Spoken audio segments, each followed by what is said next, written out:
Good afternoon, and we're back in another day in the life of my whole food plant-based journey. You wonder where I'm at? I'm in my chicken coop.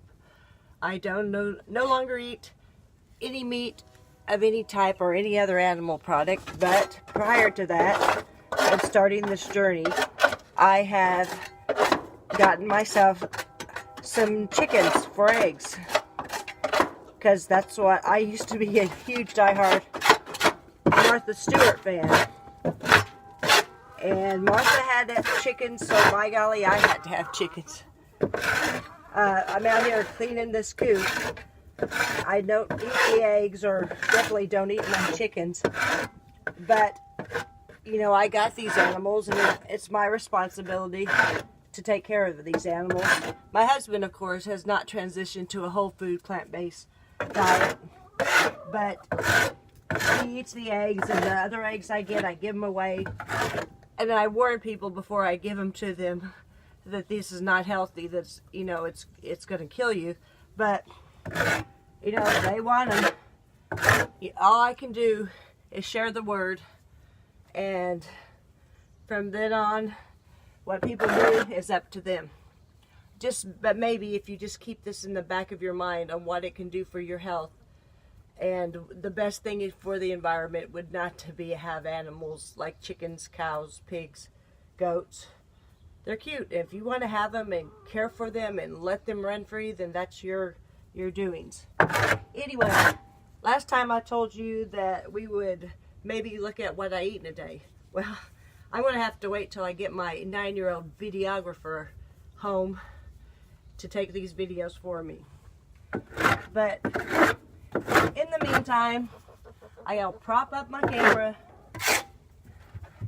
and clean my chicken coop and tell you what I'll tell you. It's almost 1 o'clock in the afternoon, and what I've eaten so far today. I made my usual smoothie. I told you in the beginning I'd use about a handful of spinach, but I'll take my blender, I'll fill it 3/4 full of spinach, and I add a couple of super ripe bananas and some frozen strawberries, and I put it in there, add a little almond milk and water, maybe 2 cups of liquid, and I whirl it up. And flax seeds. I do add flax seeds to my smoothie now, because I have found how they can lower your cholesterol better than any statin that you could be on. I definitely have never taken, well, I have tried statins, but I did not respond well to them. I had a lot of joint pain, back pain, a lot of fatigue, and so I just could not take them. It was just impossible. But I have found that flax seeds, like I said, there's scientific research showing that flax seeds actually, sorry, I'm trying to clean this coop. I know, I'm a multitasker. I can't stay still. Flax seeds, like I said, it can lower your cholesterol just as well, better, actually way better than any statin drug. Just keep that in mind. 2 tablespoons of ground flax seeds, not whole. Our bodies cannot absorb or digest whole flaxseed. So ground flaxseed, I put it in my smoothie pitcher. I don't necessarily drink that whole smoothie in a day. I'll sometimes, you know, put it in a pitcher or something in the fridge. I can drink on it when I want if I get hungry, but I don't always eat a whole. I just still have not got the appetite to where I eat a whole lot. And I know the more I eat of these whole plant foods, the stronger and more energy I will get. I don't seem to have the stomach to hold that much food. So I'm out here cleaning the coop. My girls, they're out here enjoying freedom, which they should have all the time. I wish I could allow them to be free all the time, but we have predators around here that would not make it safe for them to be free out, you know, free range, you know, whatever you want to call it, all the time. So they do have a coop. It's like a giant litter box, a really giant litter box. And I clean it every day, give them fresh water every day, let them out as much as possible to stretch their legs and enjoy life, which all of us animals, creatures, we all deserve to be free and to do what we feel, or no, what is best for us. Be free. I know we have to work. People have to, we all have to make a living to survive. But that opportunity was taken from me. Unfortunately, my husband goes to work every day so we can survive. Okay, but so I've had my smoothie today. Then I got a little hungry. I had some brown rice and some steamed vegetables. And I'm pretty full. So I will get my chores done. And I finished the laundry. You know, the day in the life of an at-home mom. I got my exercise in already. But it's a gorgeous day. I wish I'd be out walking right now, but I have things I gotta do. So might not be able to get out today. That's why it's nice to have something to work out with at home. But that's what I've eaten today so far. The hardest part of transitioning to a whole food plant-based diet is just becoming accustomed to the food. And there is quite a period, and everybody's different, to where your taste buds are accustomed to eating this way. We're so accustomed, especially in the western part of the world, to eat like it's a holiday every day. We have our meats, our snacks, our chips, our cookies, all this packaged food, all this fatty, terrible for us food. And when we transition to nothing but whole foods, plant-based, you know, they're not going to taste that good at first. I'm not going to lie to you. It's not like, oh, it's not an easy journey. And when I jumped into this, I told you how it was at first, eating on a whole food plant-based diet. I still have not got to the point of eating tons of food. But the one thing I have found out is that I was trying to just make recipes or this or that, but I didn't like half the stuff I was making, so I was throwing out a bunch of food, and I said, this is done. You need to take it easy. Pick foods you like, you know. What do you like right now? What fruits? What veggies? And the really good thing about this, especially if you're a hard eater, which I've never really been a big eater. I never ate breakfast. I can't remember the last time I used on the old diet where I'd sit down and have breakfast. I just never had an appetite. You know, that's fine. Actually, you know, this whole 3 meal a day thing, that's for the birds. You eat when you feel hungry. And on eating a whole food plant-based diet, if you're hungry, you need to eat to satiety. The calories are so much lower when you eat fruits and veggies that you have to eat more food. You don't ever restrict yourself, but you eat till you're satisfied. I mean, that's all there is to it. Listen to your body. If you're feeling like, I'm hungry, and think too, is it just out of habit that you want to sit down and eat a big meal, or are you literally hungry? For me, I don't think I've never been one with a huge appetite. I've always been one with more of a, usually my appetite's always big at nighttime. I think that I'm looking for comfort or whatever end of the day. I'm tired. I've worked all day doing whatever it is I'm doing that particular day. And so, you know, supper for me still is my biggest meal of the day, and it still will consist of something like, I mean, I'm a huge potato fan, and I get satisfied. I'll take them, and sometimes I'll take like a whole 5-pound or 3-pound bag of potatoes and steam them till they're fork tender, and then I'll cut them up into like a French fry shape and put them in the oven and roast them, and they get crispy and delicious. And I can put on some, you can use like ketchup, but you want to get ketchup that doesn't have high fructose corn syrup or whatever. There's a lot of them out there now with just a handful of ingredients. If you buy anything that's not a whole food, that's in a package, and it has more than 5 ingredients, you probably don't want to eat it. Plus, you also want to check where it has allergens. If it contains dairy, eggs, whatever, you don't want it. You just don't pick it up. But again, you know, the better you're going to feel, the healthier you're going to feel, and you're going to lose the weight. You buy just whole foods. It's hard to do. You know, sauces though, condiments are allowed, but you need to be very careful what ingredients are in those sauces and condiments. But it helps to change. It helps if you're used to eating ketchup. Then you find you a ketchup. Organic's always good.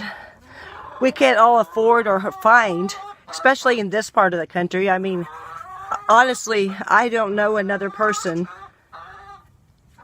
around where I live that eats this way. So when I go to a store and I ask where's this or where's that, I get looked at like I'm a alien or something.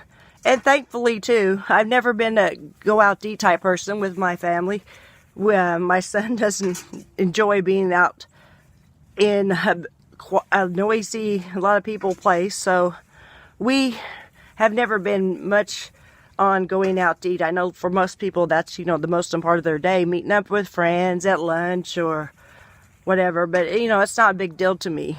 I mean, we used to go once a week, my husband and I, like on Saturday nights, would go pick us up something to eat and give me a night off of cooking. I'm one of them. Like I said, I've been a Martha Stewart wannabe for years, and I always had these massive meals and dessert and baked my breads and all that. You know, I'm actually grown tired of it, and eating this way, I don't have to all day cook. My husband wishes I would. He's, like I said, he's not on this. He can't be convinced at this time the importance of taking care of our health. But, you know, what can I say? I can't change the world, but if I could change one person, I'd be happy. So, anyway, I mean, tonight I might make a red lentil chili or something, try a recipe for that. I don't know. Beans are great. And they're cheap. I mean, this way of eating, a lot of people, it's expensive. Produce can be very expensive, especially you go and buy organic produce. It's ridiculous that we have to pay money to be healthy, but you don't have to. I mean, as many fresh fruits and veggies you can get is the best. But at the same time, any fruits and veggies you can get is good. So, you know, beans, rice, whole grains of any type, you can buy in bulk and they're cheap. Yes, beans take a while to cook.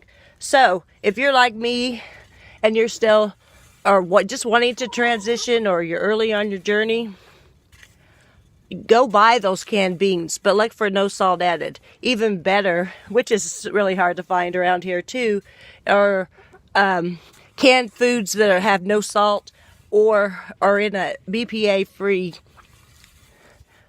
aluminum can. I'm reaching out with one hand, cleaning my ginormous litter box. Yes, fun stuff. Anyway, you know, it's getting better where you can buy no salt added items such as tomatoes, canned tomatoes. They're great. Or tomato sauce, no salt added. You know, most of them are still in cans that contain BPA. All I know is those are not good for our health. So like I said, you know, whole foods from the produce aisle is your best option. But, you know, we're all going to get hungry, and we're going to have hunger for things that we're used to. But you can just make simple marinaras or use your no salt added canned tomatoes, bunch of no salt added variety of beans, some water sauteed onion and garlic, any vegetable, or you can take up some, if you don't like vegetables very much, like I still deal with, you can buy those bags of, what are they, sliced, shredded carrots. Maybe pick up a couple bell peppers, throw it in there, make you a big pot of chili. It's delicious. Trust me. You're going to enjoy it. But I'll probably make something for my kids are eating the whole food plant-based food because they can only get to eat what mom fixes them. So they kind of have no choice. But what it's done, I mean, even for my son, he has a lot of behavioral issues, and he's a food addict. I mean, I'm not going to lie, because all he's ever known is the only thing to comfort that he knows is food. But however, he's a very hearty eater.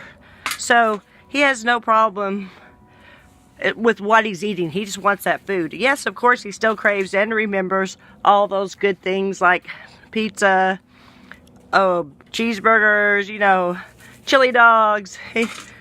He seems to, you know, it's our natural tendency as humans to go for more fatty foods. I mean, that's how we've evolved. You're not a bad person if you crave those foods, because fatty foods were hard to come by. And in times of famine, or if we knew it was getting the time of year where we couldn't obtain a lot of food, we would simply, you know, look for things that had high fat in them to sustain us through the winter if we knew we weren't going to be able to eat. That's our natural body's cravings. You're not unnatural if you say, hey, this food, you know, is not satisfying to me, because our bodies do look for higher fatty foods. It does not mean that they're healthy. And in this day and age where we have food so readily available, we don't have to worry about, oh my gosh, I'm going to have to find these fatty foods so I can make it through the winter, because I'm not going to have anything to eat. That's just the way we're made. But it doesn't take willpower. You just find things that you enjoy eating that are healthy and whole foods.